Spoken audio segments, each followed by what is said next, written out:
Je vous salue tous dans le précieux nom de notre Seigneur et Sauveur Jésus-Christ. Et comme vous pouvez le constater, ma joie est grande de pouvoir partager la parole de Dieu ensemble avec vous.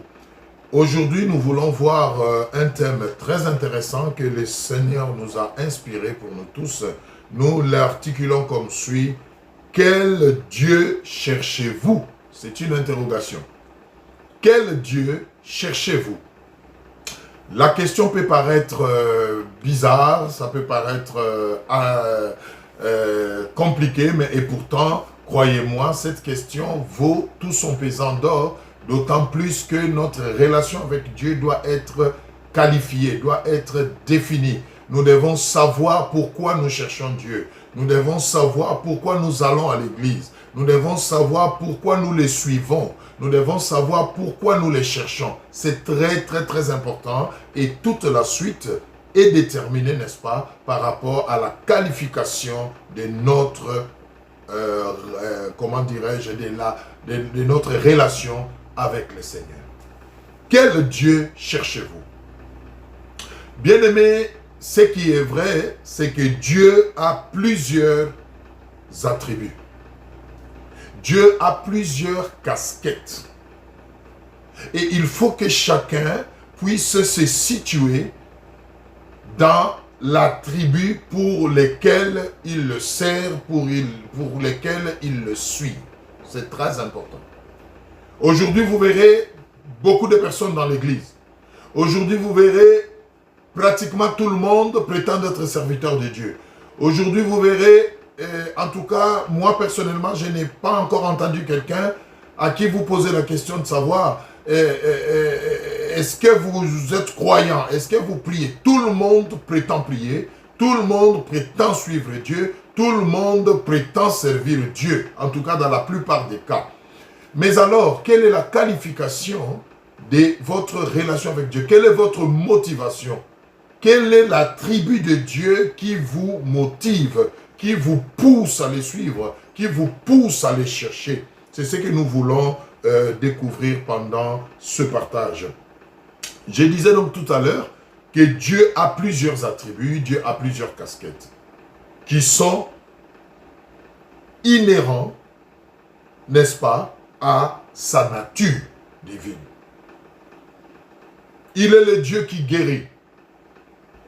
Ça, c'est l'un des attributs. Il est le Dieu qui sauve. Voilà pourquoi nous l'appelons le Dieu sauveur. Il est le Dieu qui guérit, le Dieu guérisseur. Il est le Dieu qui bénit. Alléluia, le Dieu pourvoyeur, le Dieu de la providence. Il est le Dieu fidèle. C'est aussi une casquette de Dieu. Il est le Dieu jaloux. Ah oui. Il est le Dieu qui délivre, qui brise les chaînes, qui coupe le lien. Il est le Dieu qui rend libre les opprimés. Il est le Dieu qui élève. Il est le Dieu qui pardonne, le Dieu de miséricorde, le Dieu de compassion. Bien-aimés, les attributs de Dieu sont légion. Mais notre problématique ici, notre besoin pendant ces partages, c'est que chacun se situe par rapport à quel attribut est-ce qu'il est en train de servir Dieu. Par rapport à quel attribut est-ce qu'il est en train de suivre Dieu. Par rapport à quel attribut il est à l'église. Et d'autre part, quel est l'attribut de Dieu qui devrait normalement être celui pour lequel nous le servons, celui pour lequel nous le suivons. Voilà un peu ce que nous voulons découvrir. Nous allons prendre notre premier passage dans Ésaïe 61. Ésaïe 61, je vous laisse trouver. Ésaïe 61, j'ai ma Bible solide qui est là, mais pour aller beaucoup plus vite avec vous, nous allons quand même utiliser la technologie qui nous aide aussi dans la rapidité. Mais comme j'ai l'habitude de le dire, ne vous fiez pas trop à ces histoires en ligne parce qu'un jour ça pourrait disparaître. Ayez toujours votre Bible en papier qui est très important. Ça, c'est un acquis. Ça, ce n'est pas un acquis. Un bug peut se passer et tout disparaît. Alors, mais ça nous aide quand même pour être rapide. Nous devons être reconnaissants à la technologie, n'est-ce pas? Alors, Ésaïe 61. Je vous laisse trouver Ésaïe 61. Qui nous montre, donc là nous allons prendre quelques différents passages qui nous montrent les attributs de Dieu. Et Ésaïe 61 va nous donner même la mission pour laquelle Dieu s'est fait homme en Jésus-Christ, donc Emmanuel, Dieu parmi nous, pour nous sauver. Ésaïe 61, nous lisons à partir du verset 1. « L'Esprit du Seigneur, l'Éternel est sur moi, car l'Éternel m'a oint pour porter des bonnes nouvelles aux malheureux. Il m'a envoyé pour guérir ceux qui ont le cœur brisé, donc le Dieu qui guérit les cœurs brisés, pour proclamer aux captifs la liberté, donc le Dieu qui libère, alléluia, et aux prisonniers la délivrance, le Dieu qui délivre, pour publier une année de grâce de l'Éternel, le Dieu des grâces, et un jour de vengeance de notre Dieu pour consoler les affligés. Le Dieu consolateur, le Dieu juge en son temps parce qu'il va aussi juger à un moment donné pour accorder aux affligés de Sion, pour leur donner un diadème au lieu de la cendre, une huile de joie au lieu du deuil. Donc le Dieu consolateur, le Dieu qui donne la joie. Oh, c'est merveilleux. Un vêtement de louange au lieu d'un esprit abattu. Le Dieu, n'est-ce pas, qui redonne l'espoir. Le Dieu qui redonne la force de continuer la marche. Le Dieu qui console de l'affliction et de l'abattement du cœur. Afin qu'on les appelle des térabintes de la justice, le Dieu de justice. Une plantation de l'Éternel pour servir à sa gloire. Ça, c'est un premier passage qui nous donne plusieurs attributs de Dieu. Nous avons vu que c'est le Dieu qui délivre, c'est le Dieu qui console, c'est le Dieu qui libère, c'est le Dieu qui essuie les larmes, c'est le Dieu qui brise les chaînes, bien-aimés. Voilà les attributs de Dieu.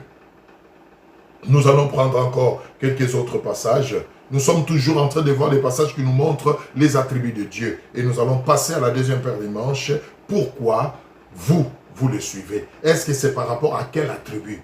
Qu'est-ce qui fait que vous vous attachez à lui? Et quel aurait été l'idéal?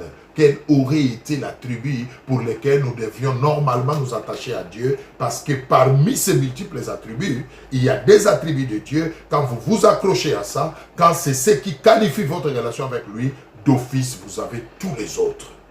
Très important. Prenons Ésaïe 53, 5. Ésaïe 53, 5, nous allons lire. Mais il était blessé pour nos péchés, brisé pour nos iniquités. Le châtiment qui nous donne la paix est tombé sur lui. Et c'est par ses meurtrissures que nous sommes guéris. Le Dieu qui guérit. Alléluia. 1 Jean 1, 9. Qu'est-ce que la Bible dit? 1 Jean 1, 9. Je vous laisse trouver aussi. 1 Jean 1, 9. La Bible dit ceci.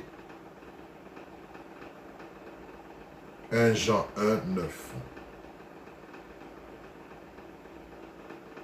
Si nous confessons nos péchés, il est fidèle, le Dieu fidèle, et juste, le Dieu juste, pour nous les pardonner, le Dieu qui pardonne. Alléluia. Et pour nous purifier de toute iniquité, le Dieu qui sanctifie, le Dieu qui purifie. Prenons encore un autre passage. Jean 1, 29. Jean 1, 29. Oh, c'est beau la parole de Dieu, n'est-ce pas? Jean 1, 29. Le lendemain, il vit Jésus venant à lui et il dit, c'est Jean-Baptiste qui dit, voici l'agneau de Dieu qui ôte le péché du monde. Le Dieu qui pardonne, le Dieu qui ôte les péchés, le Dieu qui libère de l'emprise du péché. Oh, c'est merveilleux. Exode 34, 14. Exode 34, 14. Allons un peu dans l'Ancien Testament aussi. Exode 34, 14. Qu'est-ce que nous découvrons là-bas comme attribut de Dieu? Exode 34, 14.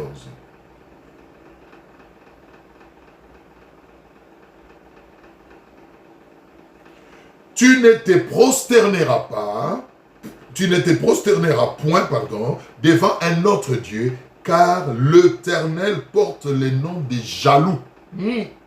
Il est un Dieu jaloux. C'est aussi un qualificatif de Dieu. C'est aussi un attribut de Dieu. C'est aussi une casquette de Dieu. Le Dieu jaloux.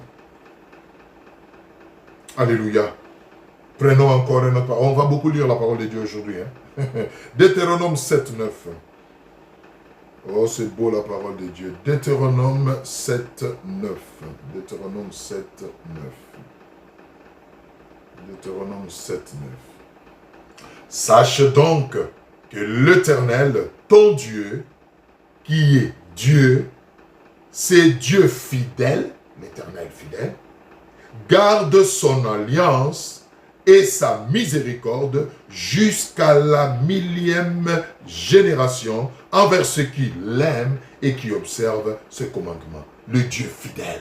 La fidélité est aussi un attribut de Dieu. Et enfin, nous allons prendre le psaume 106, 21. Le psaume 106, 21. Le psaume 106, 21. Il y a beaucoup de passages qui nous donnent les attributs de Dieu. Le temps nous fait défaut parce qu'on doit passer à autre chose. Lisons quand même un dernier passage. Le psaume 106, le verset 21. Psaume 106, le verset 21. Merci Seigneur. Ils oublièrent leur Sauveur qui avait fait des grandes choses en Égypte. Le Dieu Sauveur. Il est le Dieu qui nous sauve, bien-aimés. 2 Samuel 22, 3. Oh, ça vient. 2 Samuel 22, 3. 2 Samuel 22, 3. Qu'est-ce que la Bible dit? 2 Samuel 22, 3. Dieu est mon rocher, où je trouve un abri. Mon bouclier est la force qui me sauve, ma haute retraite et mon refuge. Ô mon sauveur. Voilà un autre attribut de Dieu. Il est le Dieu sauveur.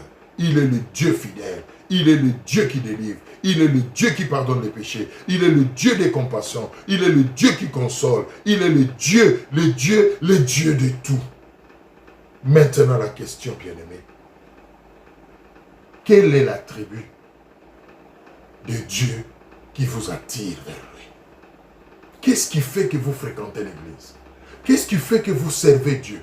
Qu'est-ce qui fait que vous suivez Christ? Est-ce que c'est parce qu'il est le Dieu qui guérit? Est-ce que c'est parce que vous êtes malade et que vous reconnaissez en lui le guérisseur? Est-ce que c'est parce que vous reconnaissez que vous êtes lié, vous n'êtes pas libre et que vous le reconnaissez comme celui qui brise les chaînes et qui délivre? Est-ce que c'est parce que vous avez un problème financier et vous le suivez parce que vous croyez qu'il est le Dieu qui bénit et qui crée les opportunités financières? Pourquoi vous les suivez? Pourquoi vous les servez? Bien-aimé, il faut répondre à cette question parce qu'elle est très déterminante.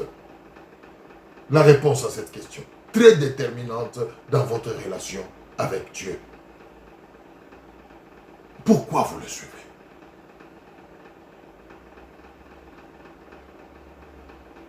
Mais ce qui reste vrai aussi, bien-aimé, c'est que c'est la volonté de Dieu que nous l'expérimentions dans toute sa nature.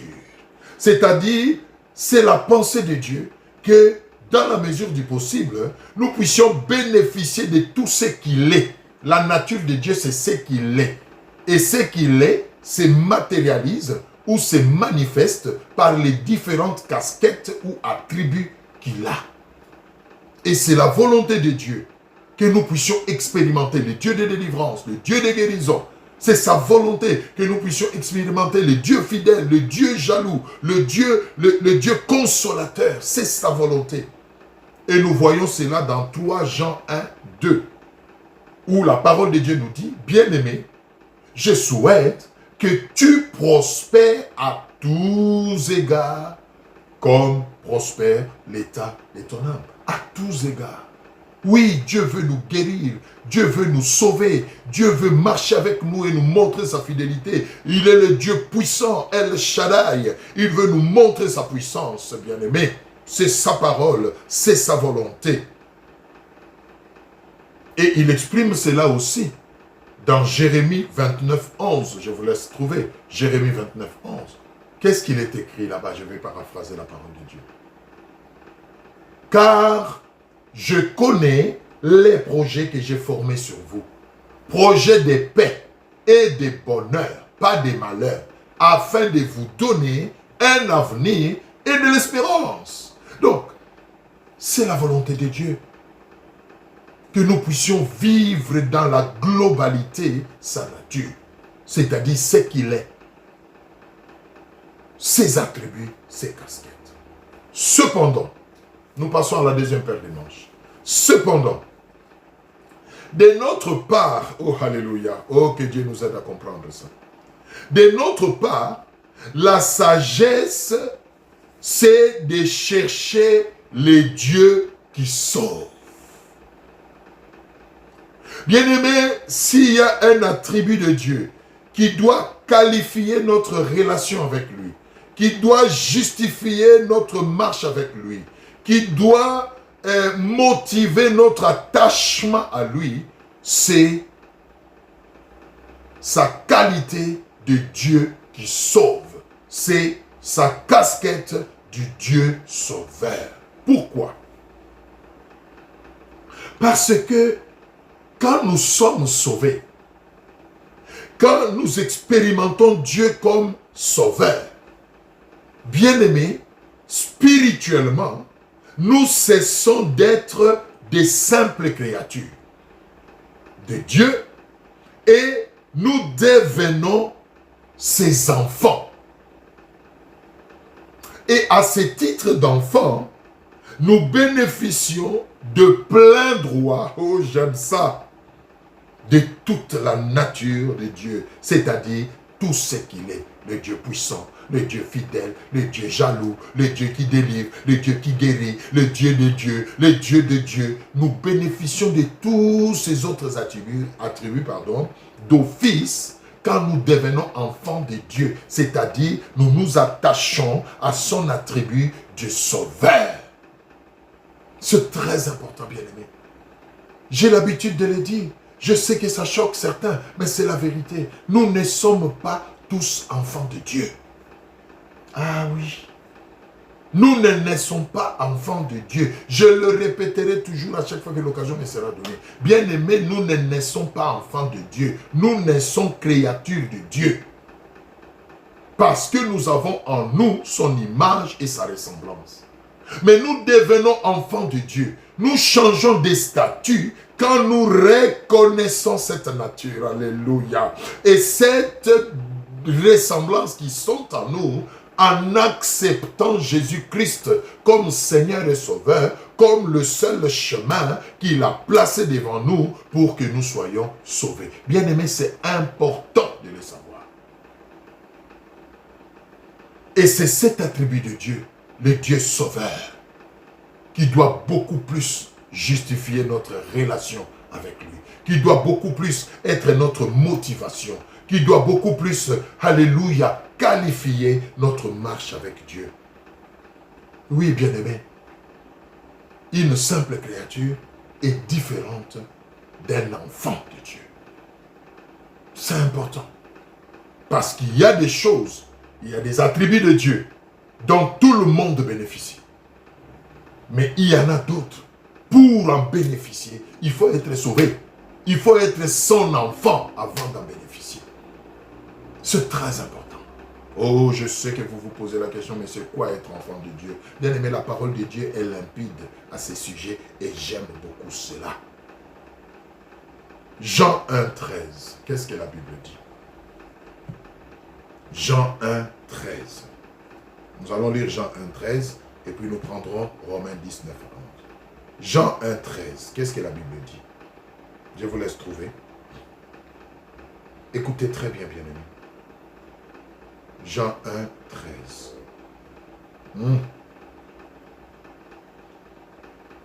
Prenons, commençons même par, oui, Jean 12, 13.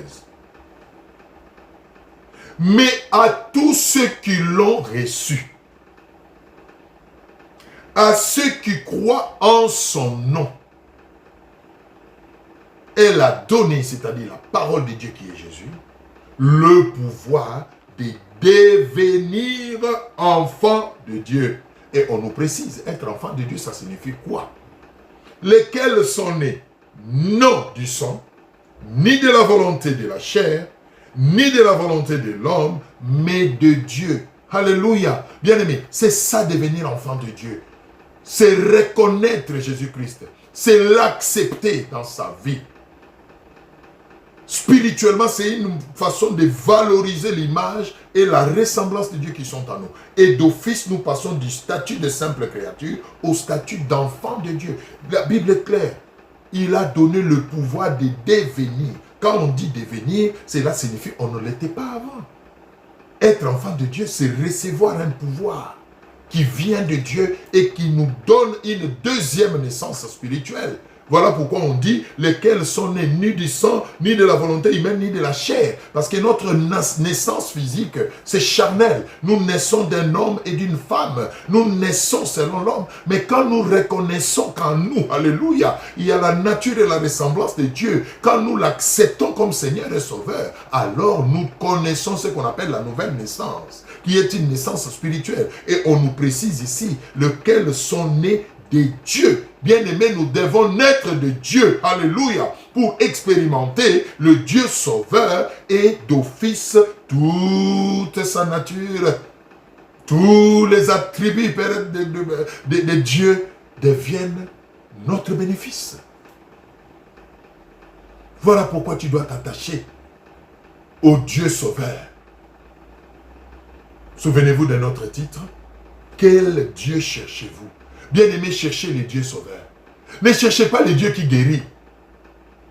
Parce que quand vous aurez la guérison, et après, vous partirez content de votre guérison, et pourtant la guérison va s'arrêter un jour. Combien ont été guéris? Où sont-ils aujourd'hui? Ne cherchez pas les dieux qui bénissent. Parce qu'une fois béni, vous pouvez l'abandonner. Et la bénédiction ne vous accompagnera que pendant votre vie sur la terre. Et après, ne cherchez pas le Dieu qui console. Parce que quand il vous aura consolé, vous n'aurez plus besoin de lui. Parce que votre besoin, ce qui qualifiait votre relation avec lui, ce qui déterminait votre amour pour lui, c'était le besoin d'être consolé. Et maintenant que vous êtes consolé, voilà que vous ne le servez plus. Voilà pourquoi il y a des gens, une fois bénis, ils fuient l'église. Voilà pourquoi il y a des gens une fois mariés, on ne les voit plus. Oh, vous savez, oh, le mariage, oh, ça me prend du temps. Je n'ai plus le temps. Je dois m'occuper de mon mari. Je dois m'occuper de mes enfants. Bien aimé. Donc, vous n'avez cherché que le Dieu qui donne le mariage. Et comme vous avez reçu ce que vous cherchez, ce qui vous attachez à lui, votre relation s'arrête là. Mais quand on cherche le Dieu sauveur, quand on cherche le Dieu sauveur, oh bien-aimé, tous les autres attributs de Dieu deviennent les nôtres parce que nous devenons, alléluia, les enfants de la maison. Et les enfants de la maison ont droit à tout. Les enfants de la maison ont droit à tout de manière légitime. Un parent a l'obligation de guérir son enfant quand il est malade, ou du moins de lui faire prendre des soins. Il a l'obligation de les nourrir. Il a l'obligation de les consoler quand il est triste. Il a l'obligation de l'accompagner dans sa croissance. Vous comprenez, bien aimé, que chercher Dieu parce qu'il sauve, alléluia, c'est l'idéal. Voilà l'attribut de Dieu qui devait nous consoler. Quel Dieu cherchez-vous? Cherchez le Dieu qui sauve, bien aimé. Et nous venons de voir que pour être sauvé, il faut l'accepter comme Seigneur et Sauveur, afin de naître de nouveau et de devenir enfant au lieu de rester simple créature. Romains 10, 9 à 10. Romains 10, 9 à 10. Merci Seigneur. Romains 10, 9 à 10. Écoutez. Romains 10, 9 à 10. Oh, j'aime la parole de Dieu. Si tu confesses de ta bouche le Seigneur Jésus, et si tu crois dans ton cœur que Dieu l'a ressuscité des morts, tu seras sauvé. Car c'est en croyant du cœur qu'on parvient à la justice. Et c'est en confessant de la bouche qu'on parvient au salut selon l'Écriture. Alléluia. 13. Car quiconque invoquera le nom du Seigneur sera sauvé. Bien-aimé, tu dois confesser de ta bouche que Jésus est Seigneur. Tu dois croire dans ton cœur qu'il est ressuscité. C'est ça le salut. C'est ça devenir enfant de Dieu. C'est ça quitter les statuts de simple créature et devenir enfant. Et d'office, quand on devient enfant, on bénéficie de toute la nature de Dieu, de tout ce que Dieu est. Un enfant de la maison, alléluia, bénéficie de tout ce que son père a d'office. Mais un visiteur, on peut lui accorder à manger, on peut lui faire des faveurs ponctuellement, parce qu'il n'est pas de la maison. Aimons Dieu parce qu'il nous a sauvés. Accrochons-nous à Jésus parce qu'il est notre sauveur. En cette qualité, nous devenons enfants de Dieu. Et plus qu'enfants de Dieu, parce que nous devenons même, ce que la Bible dit, nous devenons l'épouse. Alléluia. L'épouse du sauveur. Parce que Christ est notre époux. Et quand nous devenons épouses, l'époux est jaloux de son épouse, n'est-ce pas? L'époux est fidèle vis-à-vis de son épouse. Donc, nous avons tout avec Dieu. Quel Dieu cherchez-vous? Pourquoi vous êtes à l'église? Pourquoi vous êtes devenu pasteur? Pour les avantages, pour les intérêts? Pour un salaire? Pour la dîme, les offrandes? Pourquoi vous servez Dieu? Est-ce que c'est parce qu'il vous a appelé à le servir, parce que vous êtes sauvé et qu'il vous a destiné à cela? Est-ce que c'est parce que c'est votre vocation ou c'est parce que c'est un métier comme tout autre métier? C'est important de qualifier sa relation avec Dieu. Pourquoi tu es serviteur de Dieu? Pourquoi tu es enfant de Dieu? Est-ce que c'est parce que tu es malade et que tu veux être guéri? Alors là, je te plains. Est-ce que c'est parce que je sers Dieu, parce que c'est un métier, j'ai été dans une école biblique, je suis déclaré pasteur, on m'a affecté quelque part, et c'est mon métier, c'est ma profession? Je te plains. Servons Dieu, suivons Dieu, parce qu'il est notre sauveur. Alléluia. Parce que quand on est sauvé, on devient épouse. Et quand on devient épouse, on mérite la jalousie de l'époux et sa fidélité, sa puissance, sa protection, sa providence. Bien-aimé, tout ce qu'il est devient nôtre. Mais quand on reste simple créature, on peut bénéficier de la bénédiction, mais la bénédiction s'arrêtera. On peut bénéficier des faveurs, mais les faveurs vont s'arrêter. Mais le salut ne s'arrêtera jamais. Le salut va dépasser la vie sur terre. Le salut va nous introduire dans l'éternité. Le salut va nous chérir pendant la vie sur terre et nous introduire dans l'éternité avec le pou. Quel Dieu cherchez-vous? Apprenez à chercher le Dieu qui sauve, pas le Dieu qui bénit, pas le Dieu qui console, mais le Dieu qui sauve pour l'éternité. Alléluia. C'est très important. Quand nous sommes sauvés, nous cessons d'être des simples créatures de Dieu et nous devenons ses enfants. Et à ce titre, nous bénéficions des pleins droits de toute la nature de Dieu, c'est-à-dire tout ce qu'il est. Amour, fidèle, jaloux, puissant. Et au-delà de tout ça, la vie éternelle. La vie éternelle. Quand nous sommes sauvés, je venais de le dire, nous devenons épouses. Et l'époux et le Christ, le fidèle, il est jaloux. Il prend soin de son épouse que nous sommes. Cherchons donc ce Dieu qui sauve pour bénéficier de tous ses attributs bien-aimés. C'est important. Important. Nous allons prendre le dernier verset avant de prier. Matthieu 6, 25 à 33. Nous voulons conclure. Matthieu 6, 25 à 33. Écoutez ce que la Bible dit. Matthieu 6, 25 à 33.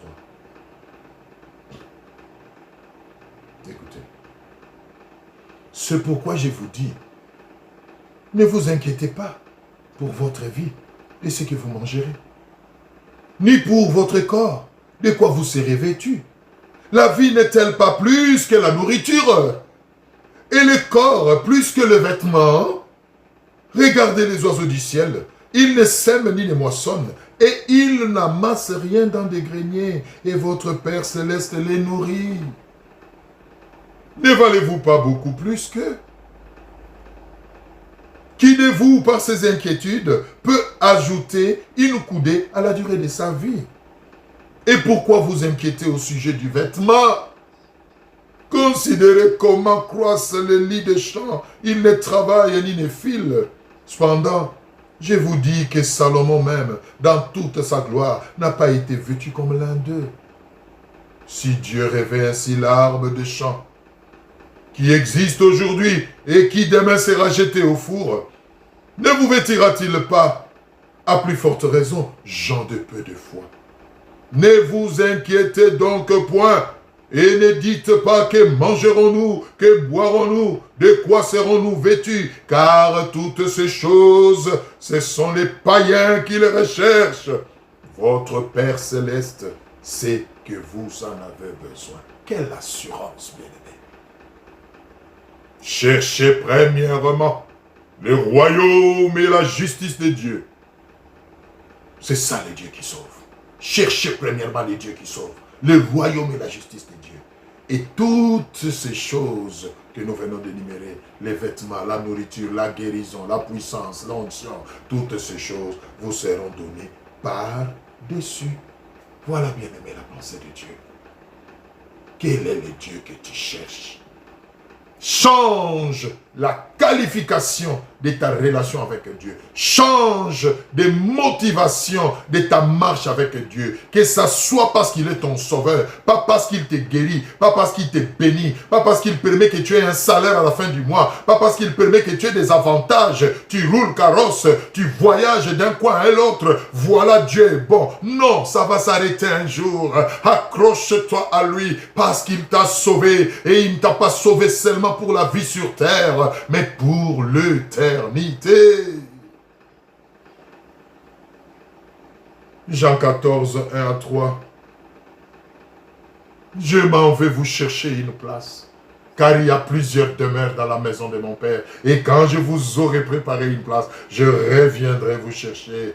Je vous prendrai avec moi, afin que là où je suis, vous y soyez aussi. Bien-aimés, c'est ça le but final, l'éternité avec Dieu. Ne suivez pas Dieu seulement pour ce qui est temporaire, pour ce qui est éphémère. Que votre zèle pour Dieu ne se limite pas aux choses matérielles, ne se limite pas aux bénéfices, bien-aimés, terrestres, mais transcendez ces choses, alléluia, pour le salut.